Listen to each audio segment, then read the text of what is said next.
Ladies and gentlemen, somebody dial 911 because there has been a slaying in Durham, and boy, do we need to talk about it. Let's get into it.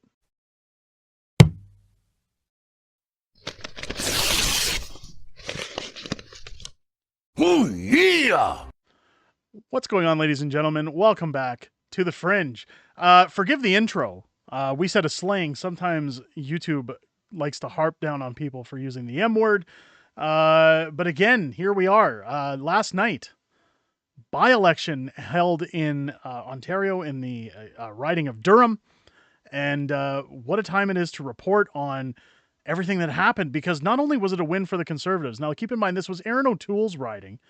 So this was a by-election to, I guess, replace the seat that Aaron O'Toole held within the Conservatives. And, of course, Jamil Javani of the Conservatives. Keep in mind, you remember when Justin Trudeau made his racist statement calling this man a twofer. Now, if you don't know what a twofer is, apparently it was a reference from 30 Rock where Alec Baldwin's character had said that a twofer is somebody who was both black and somebody who carried, I guess, white values. So they called him a twofer.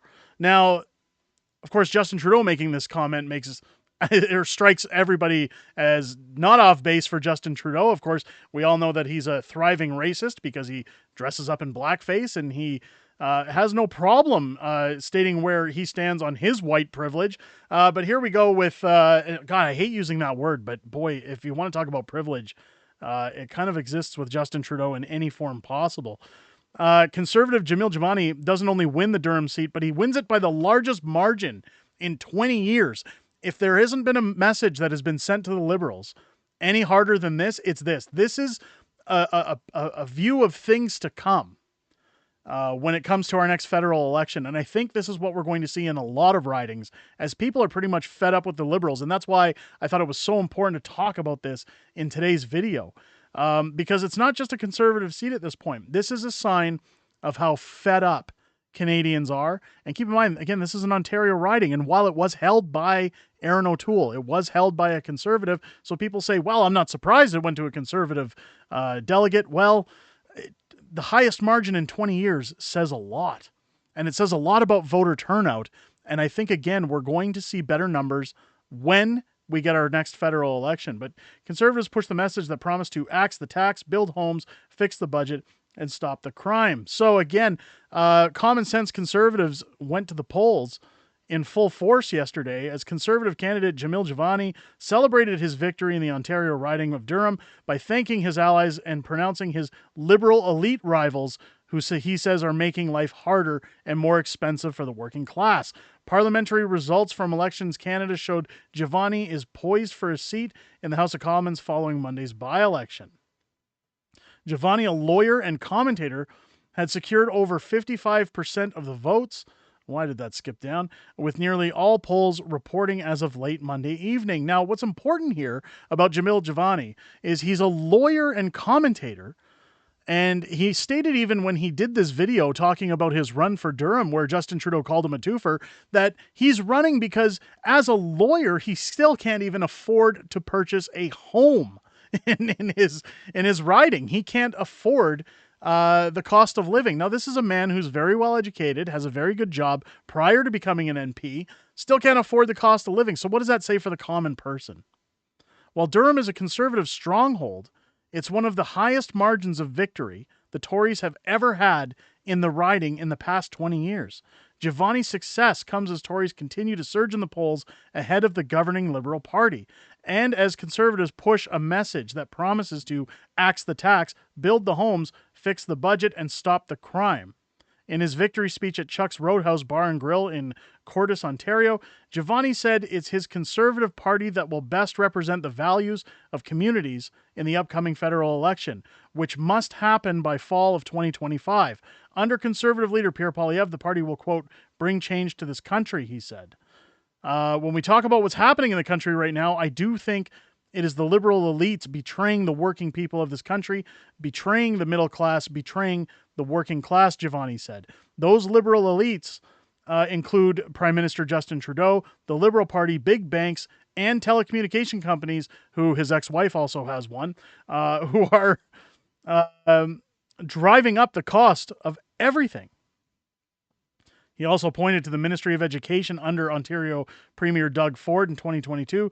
Giovanni resigned as Ontario's first community opportunities advocate after raising concerns that some of the PC government's COVID-19 pandemic policies were having a negative impact on marginalized youth and their parents. Now, again, I've spoken about this to great extent on our live streams. I've talked about how that's affected even my children, how my daughter was in kindergarten when lockdowns first hit, and then in the second grade as they started to ease up. Now, those are critical years for kids to learn social interaction, learn how to manage themselves around other individuals, and build long-lasting relationships with their peers. Now, of course, children, I think, were the most affected out of everyone during lockdowns, because a lot of them hadn't seen anything quite to the extent of what people were expected to tolerate during said pandemic. So, of course, I applaud him for standing down and standing with his beliefs. He also criticized other liberal elites that he said include activists and academics who undermine law enforcement and public safety.